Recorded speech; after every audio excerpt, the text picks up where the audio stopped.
Today I'm going to talk about call and put spreads.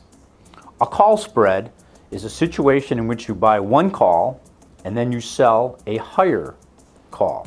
For example, in IBM, you could buy the $90 call and then you sell the $95 call. So what you have is a spread. You will pay money out for the $90 call, but you will take money in for the $95 call. When you combine those two prices, that is what is known as the net premium.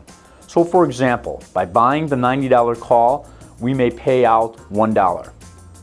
And by selling the $95 call, we may take in, for example, 50 cents. Our net cost is 50 cents times 100 shares. That's $50 to own that call spread. Now, the potential profit on that call spread is $5 times 100 shares, or $500.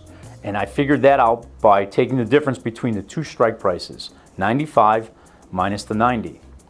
Now, we can do the same thing with puts. We can buy one put. For example, we could buy the $85 put, and then we can sell the $80 put and take in some money. Again, the difference between our payment of what we take in and what we pay out is the net premium. And our potential profit is the same as in the call spread. There's a $5 differential there. Of course, our total profit is the $5 minus whatever we paid out for that spread.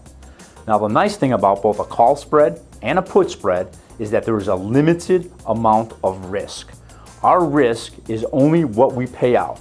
So whether IBM goes to $100 or whether it goes to 0, our risk is only what we paid out for that spread.